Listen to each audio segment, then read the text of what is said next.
Prezados irmãos e prezadas irmãs, estamos diante de mais um estudo da Escola Bíblica Dominical da Igreja Evangélica Congregacional do Largo do Tanque. E hoje nós estudaremos a lição 8, que tem como título A Disciplina na Igreja.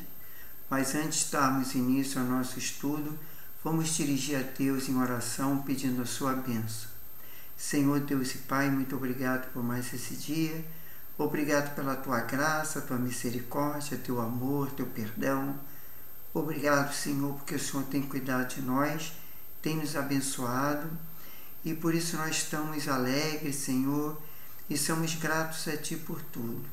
Agora continue nos abençoando, abençoe essa aula, abençoe todos aqueles que vão assistir pelas redes sociais, que o Senhor possa estar abrindo a mente, o coração, para ouvir a Tua palavra, Senhor, para aprender mais, Senhor, para crescer espiritualmente e sermos edificados por ela, Pai. Seja conosco, nos abençoe e nos guarde e livra-nos de todo mal.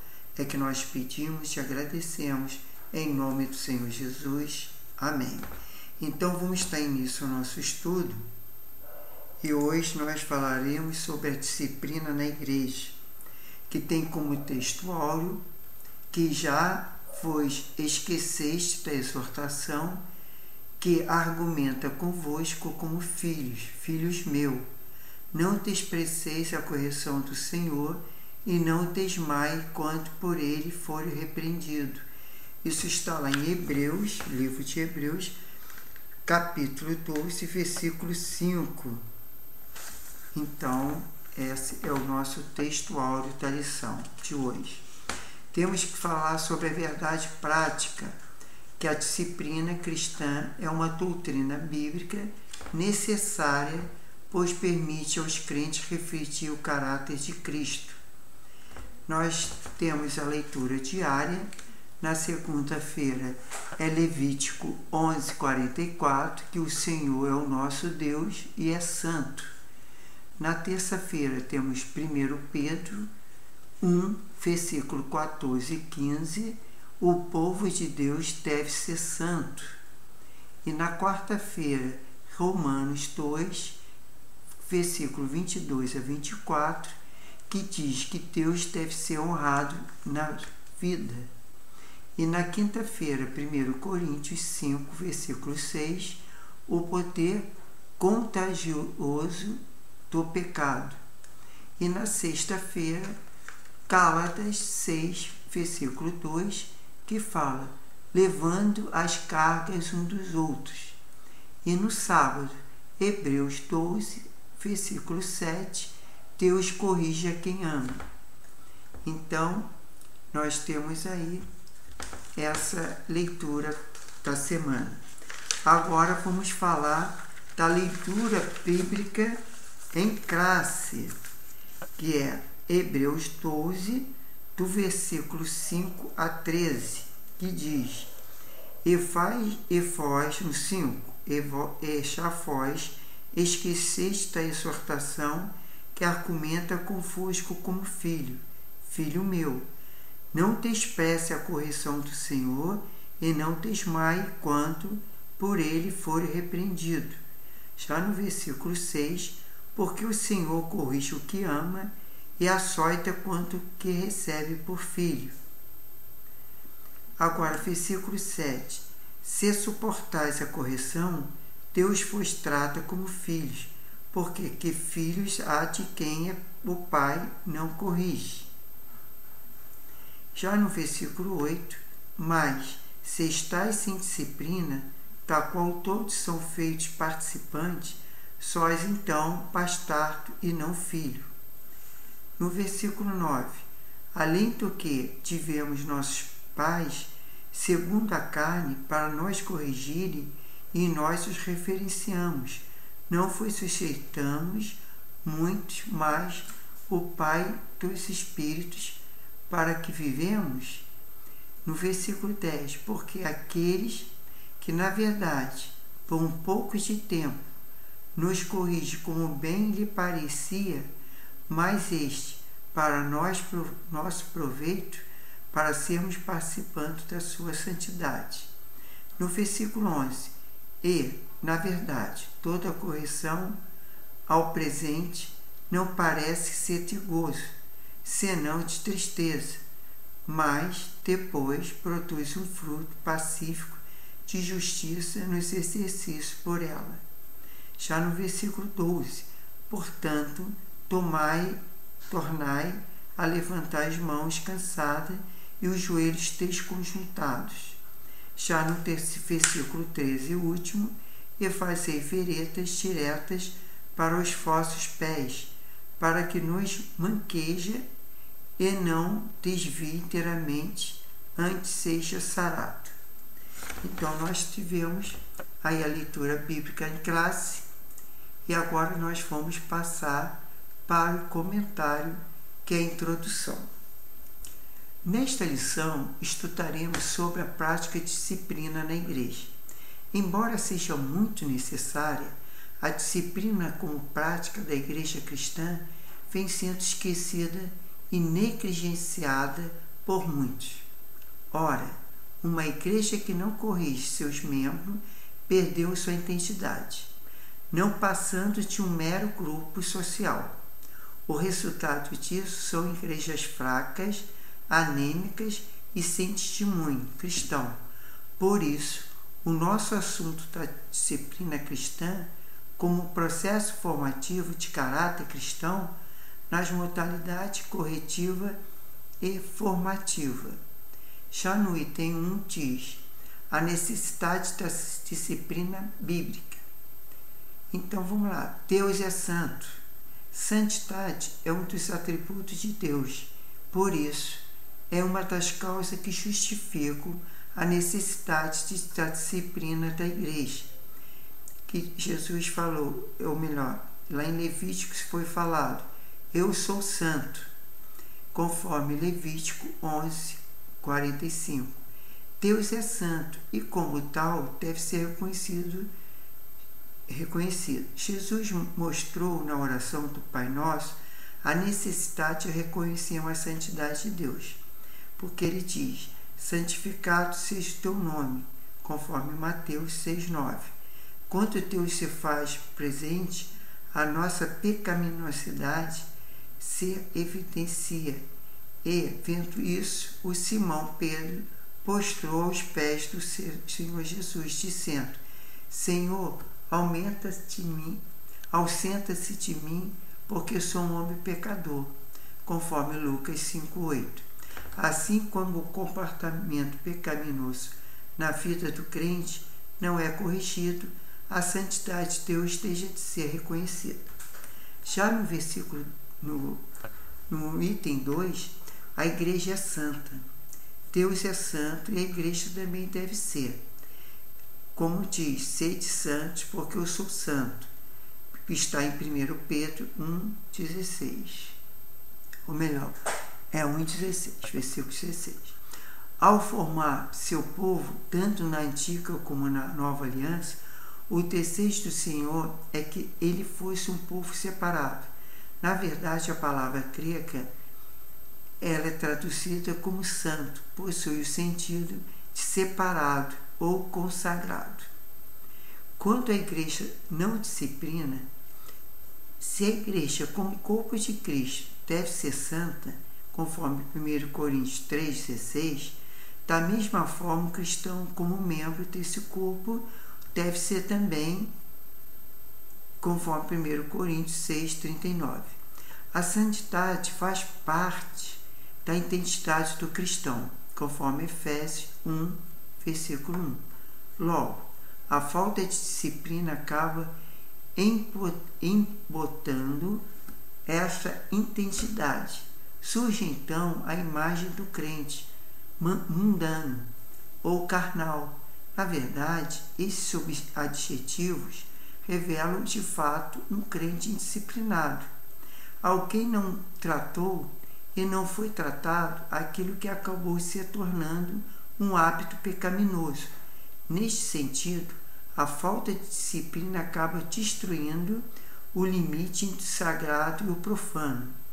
Portanto, uma igreja que não disciplina seu membro torna-se mundano, conforme Apocalipse 3,19.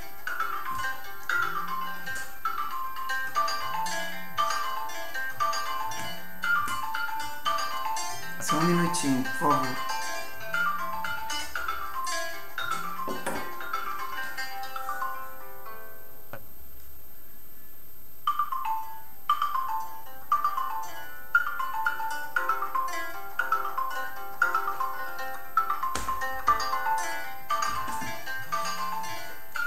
Vamos lá. Agora vamos pegar aqui a Cipnose 1.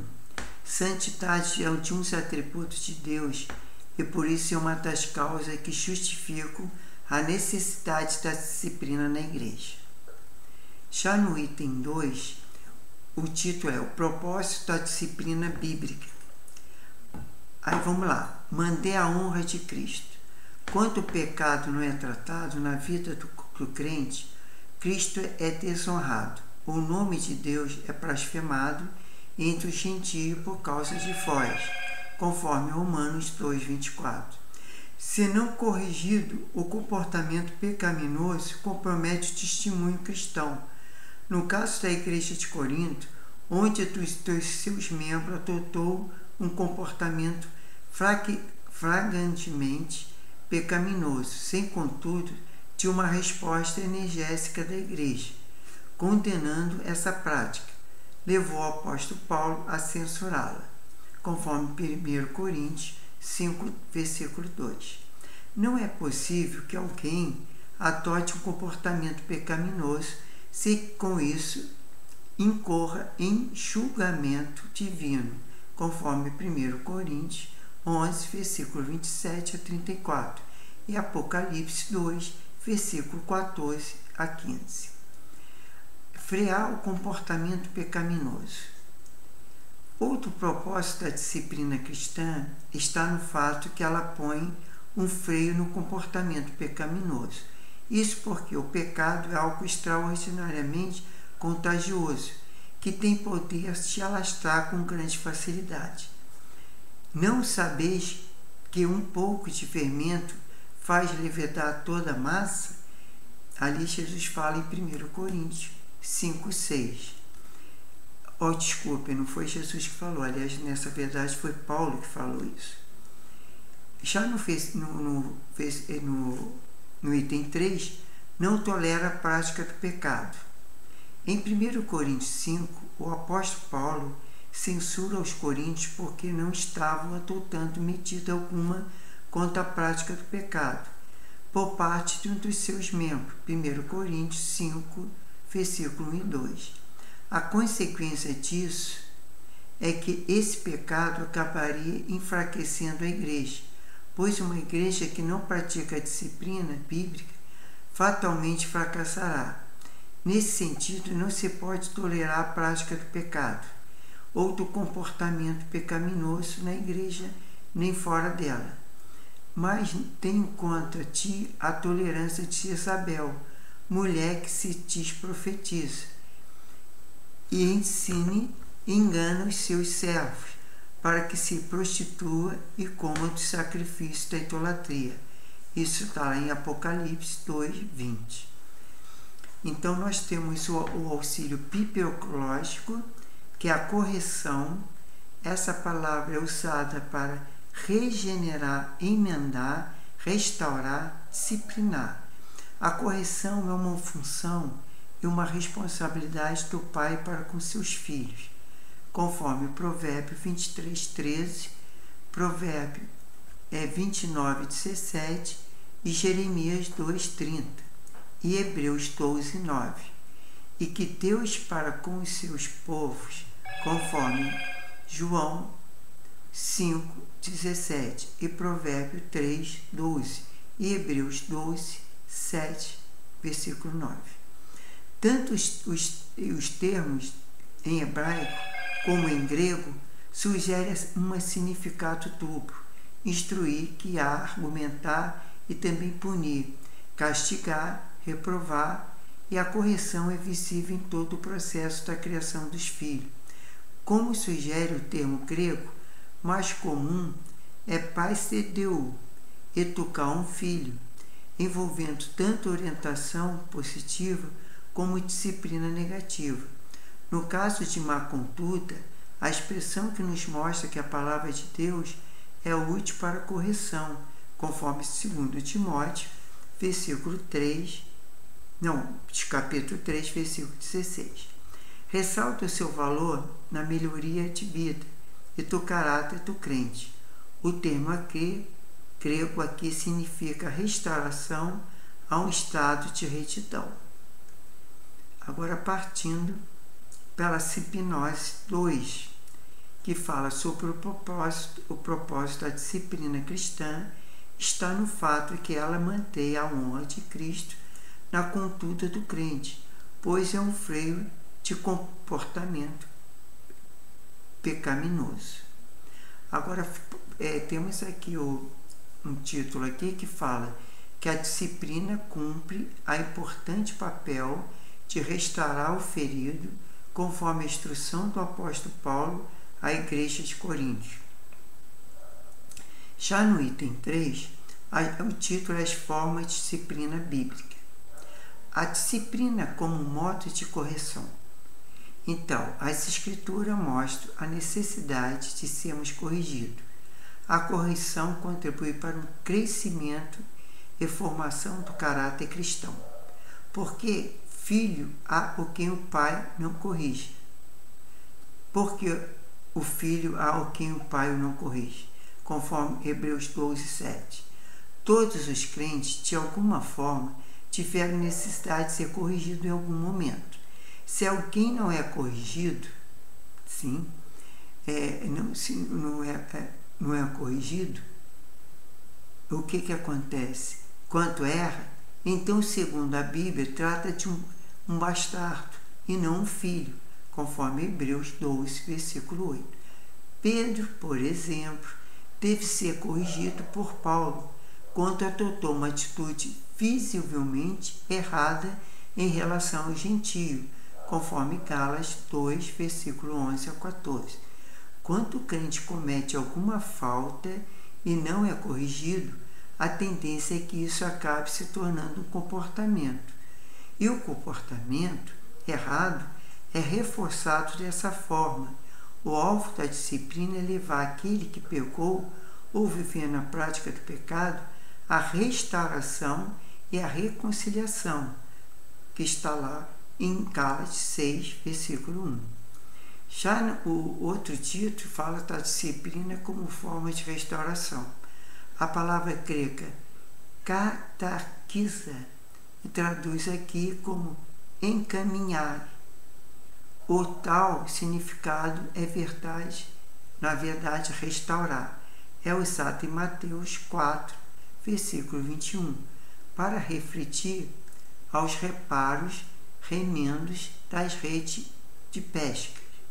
O sentido, portanto, é fazer com que as pessoas atingidas pelo pecado sejam restauradas no seu anterior estado de bem-estar com Deus, na mesma forma que uma rede de pesca volta a ser utilizada após ser consertada.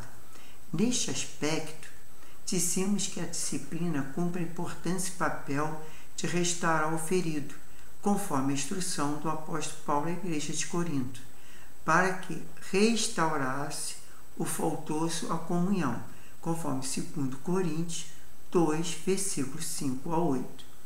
Já no item 3 aqui, fala sobre a disciplina como um modo de exclusão. Esse tipo de disciplina é também conhecido como cirúrgica. Isso porque o membro é cortado do corpo de Cristo. Tirai, pois, dentre vós esse iníquo, conforme 1 Coríntios 5, versículo 13. Nesse caso, há um desligamento e não apenas um afastamento da comunhão. Em verdade, vos digo que tudo que ligares na terra será ligado no céu, e tudo que desligares na terra será desligado no céu, conforme Mateus 18, versículo 18. Assim o indivíduo perde a condição de membro pelo desligamento, já que o Senhor disse que ele passa de ser considerado gentio e publicano, conforme Mateus 18:17. Esse desligamento carta e o vínculo da comunhão entre os membros da igreja, não há, portanto, nada mais vínculo que entre os crentes excluídos por esse processo disciplinar e a igreja da qual faziam parte. Temos a Cipnose 3, que é a disciplina que fez com que as pessoas atingidas pelo pecado sejam restauradas no seu anterior, estando em bem-estar com Deus. Então temos aqui um auxílio teológico que fala que Deus disciplina seus filhos, conforme Hebreus 12, versículo 4 a 15. A correção de Deus é dirigida à produção de justiça e paz, conforme Hebreus 12, 10, a parte B e versículo 11. O autor revela o fim para o qual se destina a disciplina ou a correção de Deus. Não importa quanto possa ser desagradáveis as experiências difíceis das nossas vidas. Os dolorosos, os nossos sofrimentos, nós podemos obter consolo o fato que mais tarde tais experiências produzirão um fruto pacífico de justiça. O resultado, entretanto, não é automático. A palavra traduzida como exercitados no versículo 11 é genimanosme, nós, que deriva do atletismo, onde ela significa o exercício contínuo, e o atleta diz, sem esforço não há resultado, querendo dizer, sem o devido esforço não terá resultado. Então, a palavra traduzida como exercitado no versículo 11 é como nós já lemos, é genimanosmenos, que deriva do atletismo, como eu já falei, onde ela significa o exercício contínuo e o atleta diz, sem esforço não há resultado, querendo dizer que somente rompendo o tecido muscular e reconstruindo o tecido mais forte, que ele pode atingir o seu objetivo, e a correção de Deus impõe-nos a oportunidade de cada vez novas para nos exercitarmos espiritualmente. E dessa forma nós aproximamos mais do objetivo de Deus para nós e de vidas verdadeiramente justas e de paz interior. Então chegamos aqui à conclusão da nossa lição. A conclusão diz que nesta lição vimos valor da disciplina cristã sob diferentes aspectos. A disciplina se mostra necessária quanto sabemos que Deus é santo e exige que seu povo seja santo. Por outro lado, a disciplina também cumpre o propósito de Deus quando ela conduz o cristão. E se conformar com o caráter de Cristo, uma igreja indisciplinada, portanto, perdeu o bom cheiro de Cristo, conforme 2 Coríntios 2, versículo 14. Então, nós agora vamos passar para nosso revisando o conteúdo, que tem, nesse caso, hoje nós temos 4 perguntas e uma pedindo para citar 3 formas ali de disciplina. Então, vamos lá. Primeira pergunta, número 1. Qual uma das causas que justifica a necessidade da disciplina na igreja? Resposta: santidade. É um dos atributos de Deus e, por isso, é uma das causas que justificam a necessidade da disciplina na igreja. Quer dizer, tendo disciplina tem santidade, não tendo disciplina não tem santidade.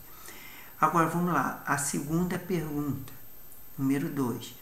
O que acontece quando o pecado não é tratado na vida do crente? Resposta: quando o pecado não é tratado na vida do crente, Cristo é desonrado. Então, enquanto a gente não trata o nosso pecado, Jesus Cristo é desonrado. Agora, a terceira pergunta. Por que o apóstolo Paulo censura os crentes em Coríntios? Em 1 Coríntios, melhor, no capítulo 5. A resposta. Um dos seus membros adotou um comportamento fragmentarmente pecaminoso, sem, contudo, ter uma resposta enérgica da igreja. A condenação dessa prática levou o apóstolo Paulo a censurá-la, conforme 1 Coríntios 5, versículo 2. Agora que fala sobre a quarta, que não é a pergunta, mas é que pede para citar 3 formas de disciplina bíblica de acordo com a lição. Então, a resposta é: as formas de disciplina são a disciplina como modo de correção, a disciplina como forma de restauração e a disciplina como modo de exclusão. E agora, a quinta e última pergunta: com que a correção contribui? A resposta: a correção contribui para o crescimento e formação do caráter cristão. Então, mais esse dia, terminamos com a nossa lição número 8 e agora, na próxima semana, partiremos da lição número 9, que tem como título o batismo e a primeira ordenança, que é a primeira ordenança da igreja.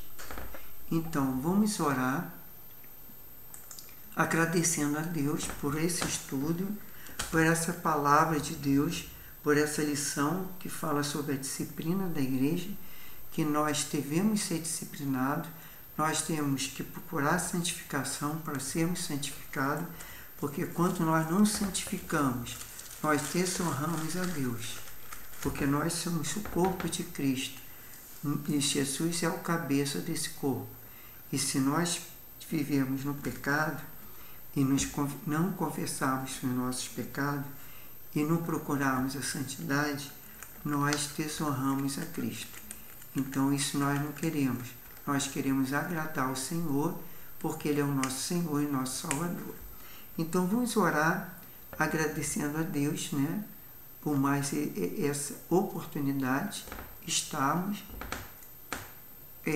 dirigindo e vocês aí assistindo essas aulas. Senhor, muito obrigado por mais essa aula da Escola Bíblica Dominical. Senhor, peço que Tu tenha misericórdia de mim, capacita-me cada vez mais, Senhor, e que possa abençoar cada um que está assistindo, Senhor, que eles possam ter o discernimento, a compreensão da Tua palavra, que eles possam buscar a disciplina, a santidade, Pai, porque nós somos falhos, pecadores, mas o Senhor é fiel e justo para nos perdoar, e por isso que, Senhor, nós carecemos da Tua glória, porque nós precisamos, Senhor, vencer o mal, vencer o pecado, e para nos agradarmos a Ti, Senhor. Por isso, abençoa, perdoa os nossos pecados, nossas faltas, e que possamos ter discernimento, sabedoria, inteligência e todo o poder, Senhor, para vencer o pecado, para vencer a cilada do inimigo, e que o Senhor possa estar um domingo de paz, tranquilidade. Peço pelos que estão enfermos, pelos que estão oprimidos, tristes, Senhor, coloque alegria no coração, cura aqueles que precisam da cura, restaura aqueles que precisam da restauração, livra todo o mal, abençoe a cada família que é representada, a cada lar, Senhor, que o Senhor possa estar nos abençoando, Senhor, e que o Senhor possa dar-nos uma semana de bênção, de paz, de prosperidade, Senhor, uma semana frutífera, Senhor, uma semana que possamos honrar o Teu nome, falar da Tua palavra, Senhor, e sermos santificados por Ti, isso para a honra e glória do Seu santo e poderoso nome, é que te pedimos em nome do Senhor Jesus. Amém. Então, irmãos, até a próxima semana e que Deus abençoe a todos. Fiquem na paz e um ótimo domingo e uma ótima semana. é que eu desejo para todos, em nome do Senhor Jesus. Amém. Glória a Deus.